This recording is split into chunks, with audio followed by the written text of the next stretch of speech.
Hello, everyone, and welcome back to our podcast. I am Cory Kohl. I'll be the moderator for today. With me again is Ivan Cruz and Randy Cloud, coming to you from the Solano Community College TV studio. And today we'll be talking about suicide in the military and among veterans. And I'll start off by saying that in 2022, according to the VA, which is the last year of the data being available, there were 6,407 veteran suicides that year. So, Ivan, what do you think the effects of those kind of numbers are? Yeah, no, so the effects are major on usually the military personnel. If you know someone who has, committed, right? And especially also on the family members too, which is insanely detrimental to them. That if you know someone who has killed themselves, I don't really like saying that word, but it's It's a a must reality. need. It's a Yeah, must need that needs that's to a be talked reality. about, right? hmm And that's why we're here too. So it, Talk about things that we can do to help prevent. We talk about causes and talk about what we need to do and how it affects you. I mean, personally, um, you know, I, I'm glad to say that during my service, I didn't have to experience a friend or a foe or a fellow service member um, to committing suicide. Very grateful for that. But yeah, I can say from people that have experienced it, they were majorly affected. They were sad, they were depressed, they were at times lost, and it's very hard to get out of that once you find it. One thing I like to say is, once that hole is dug, it only gets deeper. You don't you don't get a way out until you force yourself out, and that takes some clawing, gnawing, and some fighting to do. Um, the effects are major. You can see it. You can see how people interact with each other, and the effects of what their family has to deal with now, and their friends and anyone close to them. Because if you think about it, it's one person gone that had an impact on their life, and that impact could be major. yeah, Their sadness, their ties, their love that they had for them. Yeah, a lot of people say you may be dead, you can be living on through memory, but physically, sometimes people miss a outspoken conversation, a sign of motivation, a hug, a handshake, a high five, any little literal physical aspect that you can have to add between one individual and another is gone. That can definitely affect the way you operate, the way you think, the way you see your day to day life. Yeah, I know. I had a buddy a couple years in to my, military career who he took his own life. I'm Um, sorry. wasn't the best of friends or anything, but we worked together. Saw him 3, 4 times a week because we were shift work and flight was like 40 people or so. So, saw him a lot, talked with him at work and stuff, and I remember, he was like German accent. I don't remember how he got that or why, but Kablitz was his name. And Interesting. yeah, he loved weather. Like he was always happy to be at work and working, which is rare because most people hate weather because we're always wrong, screwed up, getting yelled at. if it ain't raining, we ain't training. Yeah, Yeah. yeah, there was this one graphic I remember too. We had to do weather like surface product with cold fronts and stuff. You had to draw those every 3 hours, and he'd always volunteer, and nobody did. It's also major too when you lose someone like that, because you said he was always happy, smiling, motivating the people around him. You lose the only person who's like that can change the whole dynamic and environment of your job Yeah, and your work, because you lose that positive mentality, and everything just goes down the drain because you lost that one person who was always like, "It's a good day, we got this," yeah, or whatever it need be that he helped uplift the mood. yeah. Um, I, I know that can be very, very affecting towards your day to day life. I know you said you weren't that close to him, but how did it?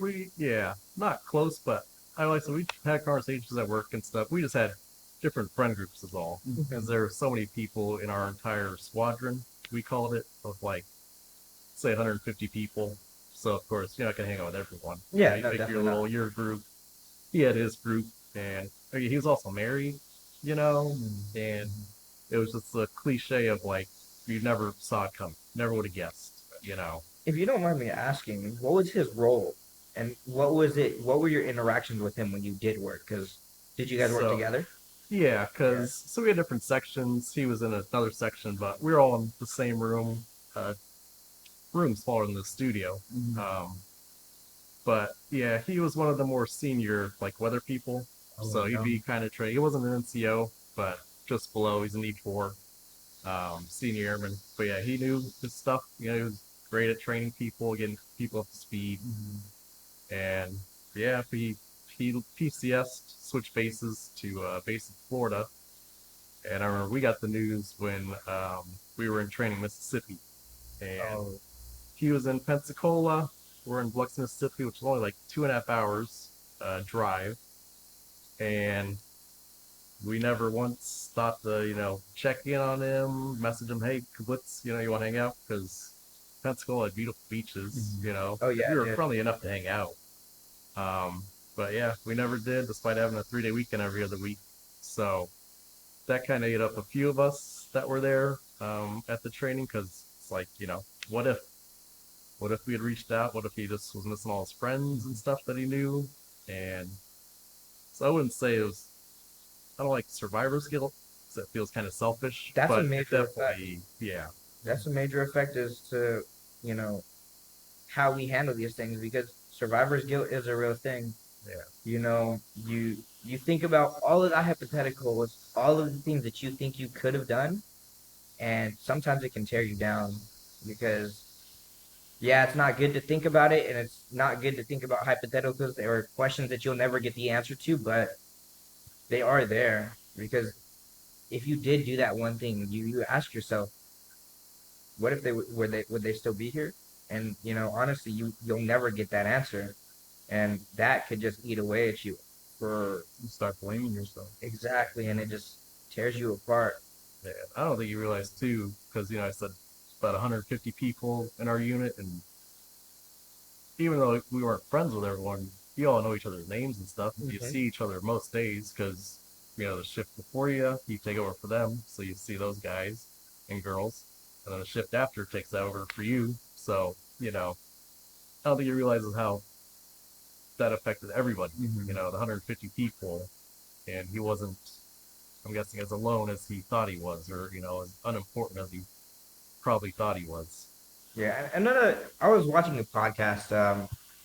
Literally this morning. I was listening to a podcast literally this morning called The Sean Ryan Show. The guest speaker was Cody Alford, and obviously the host was Sean Ryan. It was published back in 2022, and there was a phrase that Cody Alford said that kind of completely reminded me of the mentality and the effects of that mentality being embracing the suck. You live with that mentality. You kind of just force yourself into the gutter. You just say, "Oh, it's not that bad," until it is. Mm-hmm. And I think that mentality is a major effect as to how things can happen, how bad things can happen, like suicide, self harm, just literally all of the aspect into the negative manner. And you know, I wish that we could adjust that mentality because yeah, sure, sometimes it's necessary, but it's not necessarily healthy. Yeah. Yeah. And that mentality rubs off on people. It's like you say, when you hang around people you want to be like, it's because their mentality and their personality runs off and rubs off onto you. Mm-hmm. And so if you carry that mentality, such a negative mentality, it's only going to lead you to being a negative person. Yeah. Yeah, we had a couple similar, but suck it up, Buttercup, or Mm-hmm. shut up in color. Or dbab. Yeah, Yeah. yeah. So now we covered the effects. How about Randy? Some of the causes that leads to these, these numbers and the poor mental health. I think a major cause is the way we as service members are treated. Yeah, it may not seem like a lot in the moment, but I promise you, these stressors, these phrases that you're told, the times that you're screamed at, the times that you're yelled at, the times that you're belittled, they all stack up. They all take a toll on your mentality, and they take a toll on your mental in general, you know? Because at the end of the day, you know, if you self-reflect and you think about, oh, what has been going on lately, you're reminded of a lot of the negative. And us as human beings, you know, we tend to see the negative. Not a lot of us like to be optimistic. Not a lot of us like to be positive. But I think that is definitely a major cause. Not only that, but there's also the cause of having a terrible leadership. Because if your leaders are terrible, that means your job is terrible. That means you're being managed terribly. And if you're being managed improfessionally and terribly and all of these other bad things, you find no you find no real way to progress. And I think that's a major cause as well. Yeah, I haven't experienced that, and I'll add to that and say the base assignment too can be detrimental because I don't know about your guys' bases. I'm not too familiar, but the Air Force, we've got some awful bases of, like North Oh Dakota, yeah. South Dakota. I know there's a base in New Mexico. Can't remember the name, but it's basically they have a Walmart and a gas station and then nothing for 2 hours. So if you got, you know, or in my case, I was in Nebraska, Omaha, cold. I didn't like the job, location, leadership halfway through changed. So there's all these things that stack. Factors. And yeah, I was in such a low place, lowest place I've ever been in my life. And but before that, the first half it was manageable because our leadership was fantastic. But then yeah, that switch and it just crushed all of us. You can tell the morale just was, through the floor. Especially when you're not even being given your basic human needs. Like I know a couple months ago back in 29 Palms, they were talking about having freaking brown water, not even having drinkable water. Like what type of stuff is that? Yeah. If you're taking away our basic needs like good shelter, drinkable water, edible food, like another thing that I heard in 29 Palms was black mold. I know I had in my barracks too. We had terrible black mold. You can't just get rid of that stuff. Yeah. Like it takes some structural restructure to freaking change. I would also say, yeah, the environment is a huge reason on why people kill themselves too. And honestly, in the Marine Corps, just like you said, like the barracks aren't all that great. Like we used to have a barracks that was in the 14 area or the 13, I forget which area it was. But in San Mateo, there's a barracks that was literally called crack barracks. Right? Oh yeah, we had one of those too in 22 area. And in that barracks, it's just like really run down, hasn't been like kept up at all, and like the sinks were like spewing out like corroded water and like all that type of stuff, and the environment really does play like a huge role on your mental health and like the cause on the suicide. And like there in my job, right, being in the infantry, yeah, we're sometimes in the barracks, but usually we're out training, and in the training environments is also really terrible, right? Yeah. It's worse than living in the barracks, and not many people can take that, and especially with like also bad leadership, joining in is just like even worse. That's funny you bring that up. It's because I was thinking about another cause being bad leadership. But what I was gonna say specifically was literally like, you know how when you have those leaders, you could be like, oh, my shower's not working. Let me report this to my BEQ, which is your barracks manager, the person who manages your room, right? And you bringing it to them, and they're part of your leadership because you obviously got to report it to them, and they do nothing to fix it. It's like, all right, how am I supposed to live like in these terrible conditions, be positive, maintain integrity, and want to do my job? Yep. You got to start with the baseline of making me want to live with good conditions, you know? Yeah, no, they get mad at you for living in those conditions, but they don't do anything to like upkeep the or fix any of the issues. Yeah, fix anything. And if they do, you're lucky. Couple months. That'll take a couple months to fix your issue and be like, oh, that was a lot quicker than we expected. If it's a freaking major issue, you should be able to fix it like that. Yeah, or you're expected to fix it yourself, or Exactly. something like that, and then you're already getting paid like so much less that you you have to fix your own room. And Yeah, and take more money out of your own pocket to fix it. Mhm. Oh, I remember this one time actually too. Back when I was at Camp Pendleton in San Diego, our elevator broke, and there was people moving in onto the fourth floor. Yeah, sure, it may not be a big issue because there's stairs, but it's still an issue. People were moving with their heavy gear, walking up these 4 flights of stairs when the contractors who literally could have fixed our elevator that day or the same day just chose not to and then left it broken for months. Yeah. Where's the fight in us? We're Marines. We're service. We're military. We should have some backbone to be able to be like, stop playing. Come on, we need this fixed. We wanna upkeep our people and make sure our people are motivated and keep the morale to want to do better for us and upheld like our standard. And in San Mateo, where I was at, the area, I would also say the food. I don't know if you guys had any problems with food, but I in San Mateo is one of the worst rated chow halls in the military, the entire military, Yeah. and which is really honestly to me, eating there just lowered my morale.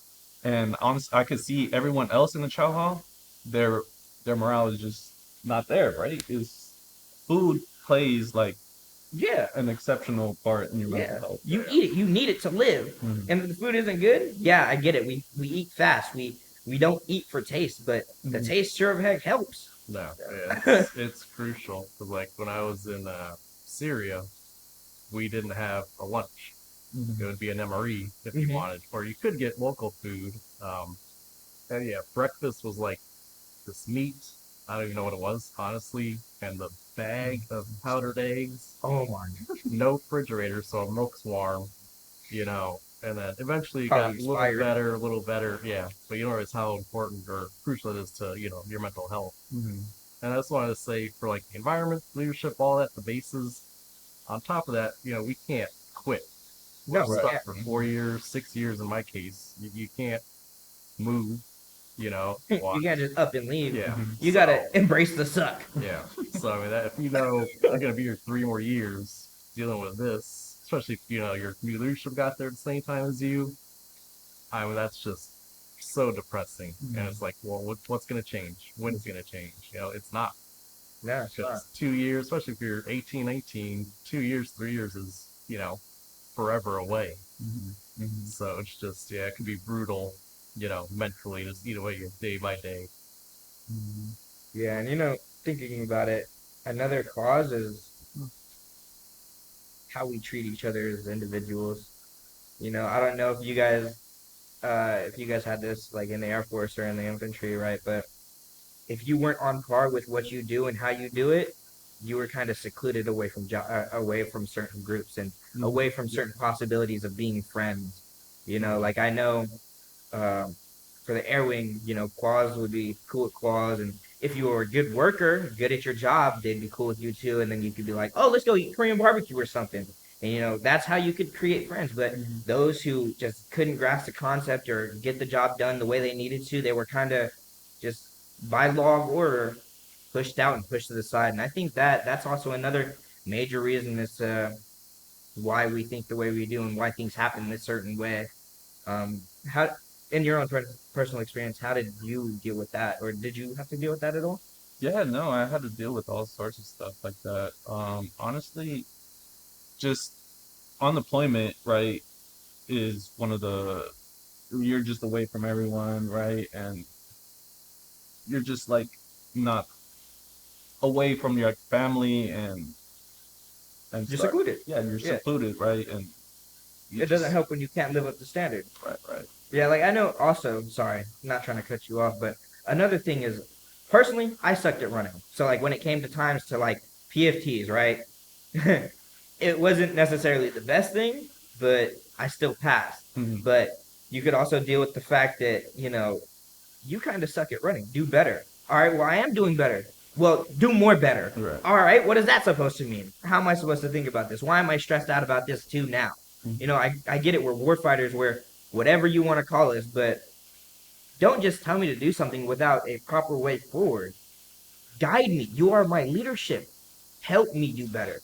If my ways of trying to become better and do better are not working and you see that, why aren't you putting that first foot forward and trying to assist? You're supposed to do that as leaders, and it's like, that's major because now I'm stressed out about, not being on par with running. And now my motivation's going down. And guess what's going with that? My mentality and morale. Now I don't want to work. Now I don't want to do anything. Yeah. It's so crazy how quickly things can just escalate off one tiny little thing because you do not moderate, you do not cope with your stresses properly. That me reacting like that was due to a bunch of stress that I did not know how to deal with properly. It's crazy how quickly that can escalate. How about for you guys, like getting out? Because I know like those are different stressors than for us veterans. Oh 'Cause yeah. I'll say like the training, like we had TAPS, it was called 5 days of trying to prepare you for the outside world. We like build a resume, other little things, assistance kind of stuff. But to me, it was nowhere near enough. Especially, I mean, I was like 29, so I had some experience, but there was like a private, I remember E3 or something like that, getting out after I guess in 4 years. And he asked the instructor, ma'am, how do I call the company, electric company, to get the power turned on in my house? And it's just like, bro, if you're asking this now, and he was getting out in like 2 weeks, it's like he didn't have a chance, Yeah, no. unless he moves back home. But yeah, I just feel like there should be a lot more training, kind of. It could have, because I know for me, More in-depth stuff. yeah, 'cause I know for me it was stressful and not as easy as I had thought it was gonna be. Yeah, An article by the USO, it says right that military veterans are like not really that prepared to go into the civilian life and adjust to their new life, right? Or to going back into their life. So it's it's like detrimental. yeah, it's judgmental, yeah. Yeah. Definitely affects how you see the world and how you carry yourself. Because think about it, right? That kid that you were just talking about, he's probably some young 19, 20-year-old, 22 max, right? Yeah. That means he graduated straight from high school and went to the military. He doesn't know the real world. He doesn't know how to operate in the real world. And you said that the lady was like, "Oh, you're obviously doing something wrong since you don't know how to do that." No, no, I was thinking that in my head. Oh, No, she helped them. She was nice. that's I was good. just mentally thinking, internally, like, this kid it's gonna be rough for him on the outside. Yeah, and I think veterans naturally acclimate, PTSD. I read this article talking about 1 in every 4 veterans literally out processed with PTSD by Patricia Kime on the Military Times, right? And it's crazy because how effective that is and how much you're just brought into that and you know the fact that you have to deal with that because you feel like you're too stressed in order to or behind, like rather you're supposed to know something and you don't, and sometimes that can be very unmotivating to like want to ask, you know. And knowing what to do after you get out, right? TRS, like it does kind of help, but you're not certain, right? You're not like you're still thinking about many options that you have, and if those options are like far away or if they're close to you, and it's like many like thinking about all these like different stuff about your life is just adds up, So, And then you get that sensation of feeling, oh, I'm behind. I'm not where I'm supposed to be. I'm not doing what I need to be. right. How do I do that? You're stressed out about that too, and You start comparing yourself to your peers. yeah, How and it's did not you healthy do? to do that Yeah. because at the end of the day, you are your own individual being, and it's not you versus someone else. It's you having the drive to be successful. And I think if we can change that mentality and change like the comparison, because the comparison's unnecessary. Everybody lives their own life. It's we can mitigate our stress factors. And the last thing I'll bring up for this topic, because you just kind of reminded me, I almost forgot. me getting out, the loss of camaraderie. Like I didn't realize how Oh yeah. nice and how comforting that was to have, my brothers and sisters that Hmm. weren't blood, but you know, they Your bond. basically were. Yeah. They are your family. And Because seeing how the civilians are, it's so. So I remember a story. I'll tell a quick story. I had a buddy in Nebraska, uh, and he had a civilian girlfriend, and it was like 3 a.m., 4 a.m. You got a call from our team lead, and she was crying. She'd gotten in a fight, I guess, with her husband. They had been drinking, so she needed to be picked up and dropped off at a hotel. So he's like, "All right, no problem. No questions asked." And the next day, the civilian girlfriend asked, him, "Why'd you do that? She's just a coworker. Why would you go get her in the middle of the night? Why not just leave her or do whatever?" And he's like, "No, you don't. It's being a military. We decent take human care being. of each other." But even yeah, but so seeing that, her thinking that way, it's like, man, the outside is not. They just don't care about other people the way we care about each other. Even other branches, Marines, Army, Navy. Yeah. It's just there's a bond. Mhm. Even like you guys being veterans, it's like there's an automatic connection in my mind that people can't understand. Yeah, no. And the camaraderie inside the infantry, which was my job, right? Yeah. I was a rifleman in 0311, and you're so close to like everyone in the company. You basically know whose faces go to what, right? You know who everyone is in the company, even in the battalion, right? Yeah. Which is like a huge number of people, huge number of personnel, and it and then all the way down to like the squad level, the platoon level, or like the team level, right? You just build that camaraderie up with everyone, especially in the team level, right? Where you're in a group of four, you basically dig holes with each other, and you stay in those holes for however long you stay in, right? You Yeah. build that camaraderie, you start talking to each other, you start saying like, hey, let's go do this after, we get back from training, and you end up doing it, and Having a good time. how you have a good time with the person. You embrace the suck, right? You're embracing the suck. So you basically build this friendship, and This inseparable bond that literally helps carry you through. And then you get to the real world and you're hit with good luck. Yeah. And then you try and build that same bond that you had in the military, and it just doesn't come out the same because not everybody goes through the same thing like we do in the military. I remember actually a couple of friends that I knew that got out before me. Um, One thing that they said is in the civilian life, the thing you're gonna miss the most is your brothers and sisters. You're not gonna find any bonds like that anywhere else, and that's definitely like what you're used to, right? You got used to creating bonds like that and having that same style of friendship and being that close, like Yeah. tight locked, right? And then you come to the real world and bonds aren't necessarily the same, and you're just like, Definitely. I don't know how to feel about friends like this. It's definitely, yeah. It sucks knowing, like, 'cause I'm a business major, so let's say it all works out. I get a business job, office job. I'm not gonna have that same bond in Not in an office typical job. office as I did with the guys in Syria or In the field. Kandahar, Mhm. just anything. Um, so those were the causes. How about preventing these issues? What do you guys have for ideas? Ivan, do you want to start? yeah, definitely. So like preventing this, right, is just knowing the numbers, right? Knowing what resources you have, who you can talk to, right?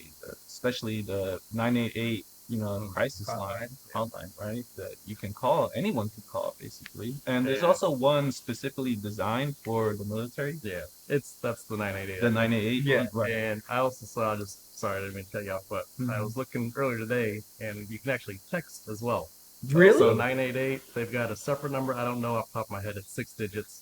But yeah, I know you can just also call text the if you don't VA want too. to talk on the phone for whatever reason. Yeah. So that's something I didn't know and learned today, which is nice. You know what's funny is actually I was reading just a bunch of summaries on books and um, prevention of suicide, and there was this book titled "The War Within." I forgot who wrote it, but it was written back in like 2016, and It's an older book, and I remember they were talking about caring can go a long way. Showing that you are there for your fellow individuals, service members, or veterans will go a long way. So I think, outside of being able to call 988, text 988, or even calling the VA and utilizing the number that they give you to a direct suicide hotline for when you call the VA as a resource. But another major resource is you yourself. You want to help prevent it? Interject yourself. Yeah, they may not want to be surrounded by people, but when they're surrounded by people they care about and love, it can only make things better. As long as they genuinely seem open to the idea of it, you can do your best as an individual to make sure you take the steps and notice the signs and be comforting. Make sure you ensure them that they are understandably justified for the way they feel. They are not wrong for feeling emotion.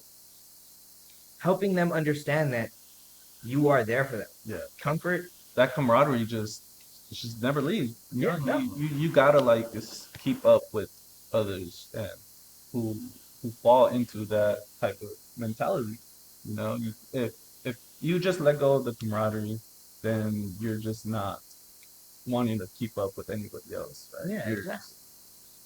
You're letting loose. You fall behind, and you don't have anyone to rely on. And then you become lost. Yeah. There's a lot more to connecting with people. There's a lot more to checking on your people than just sending them Instagram reels or TikToks. Yeah. Check in on them genuinely. Like, go out of your way to be like, oh, you see them post on their story, be like, oh, hey man, for example, I just noticed you had a kid.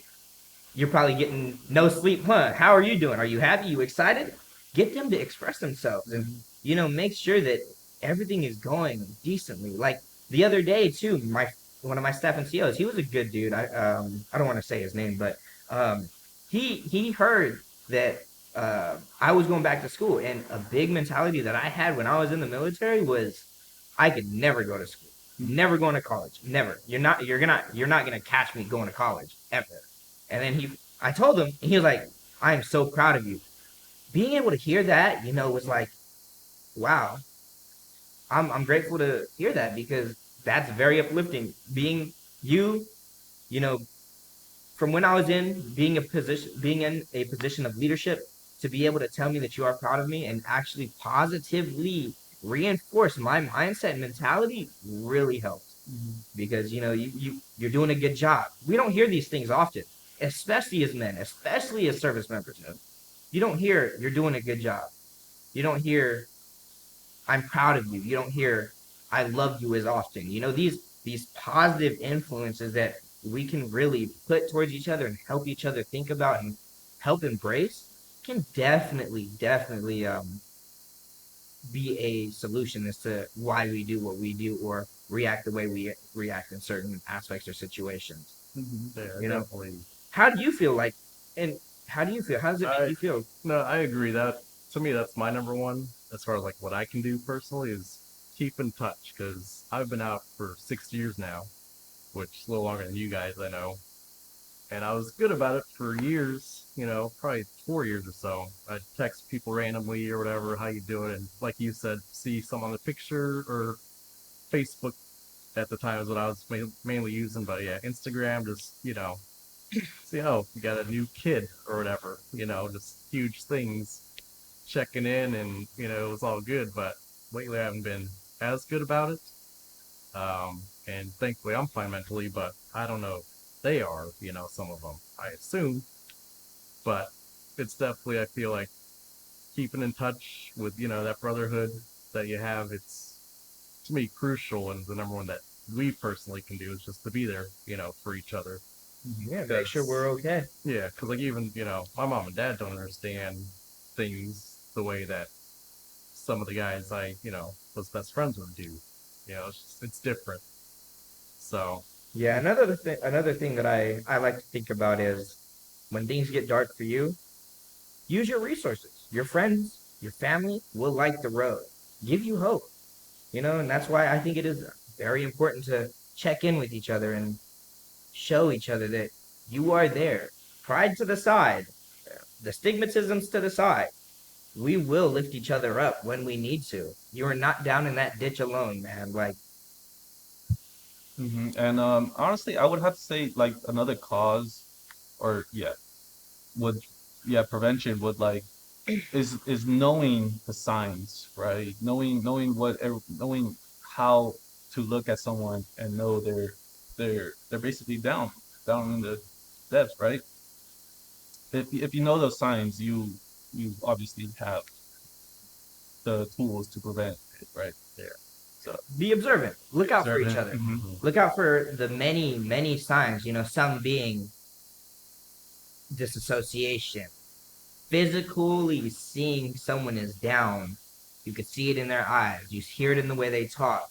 Pay attention to the signs. There's a lot more than just that, but Self-isolating too is like a huge one. I don't know. I exactly. know a lot of Marines that I worked with who would self-isolate a lot, and Yeah, eventually, it's force a habit. yeah. So it's like self-isolation is probably is honestly I think is one of the big ones. Something else too, I think, and I kind of accidentally touched on it earlier in the causes, but you know, more training before we get out. Because the 1 week for us, 5 days, It's not enough. no, nowhere near enough. Minimum, I mean, even 2 weeks is enough, but you got to be realistic about the time the military will give you, especially like you guys, the Army, I know, they would work people up to the last day. Yeah. Air Force, not so much. We were pretty good. Like, we had a month or so to Really? process. Yeah. Oh, They were damn. pretty chill. Yeah, that's pretty. Nice. But yeah, a lot more of that. And then, kind of in line with that, I saw a Rand.org article from May of this year. Mhm. It said that veteran suicides, 75% involve a firearm, compared to, I want to say it's 47% for non-veterans. So I Pretty think high. a big, kind of lesson on that of, hey, don't buy a gun as soon as you get out, or even within a year or two, until you're settled in and you've got things going. Know your 'Cause, position. yeah, the danger of owning a gun I can't remember how many times, but increases, the suicide risk big time. Turning For us, enforced to especially. permanent. Yeah. Yeah. Yeah, no, this is really a huge topic to Get talk into. about, right? Honestly, me right now is I'm feeling like kind of like shuddered and like don't want to talk about this. Yeah, it's very hard to talk about. Yeah. But we do want to bring awareness. So when we talk about prevention, this is what we do. We got to make sure we're all okay. Provide the proper resources. 988. Even if you want to call the VA or even going to your local hospital, they will provide you with these resources. And don't forget that when you call the VA, they do offer that line. And even if you feel like it's detrimental to your own well-being, you have 911. And just please, just talk to one another, right? Talk to your peers, whoever is, feeling down. All right. So that wraps it up for us today here at Solano College. I am Cory Kohl again with Ivan Cruz and Randy Cloud. We hope you learned a little bit about the epidemic of military suicide and hopefully a little bit of how to help prevent it. Thank you for watching.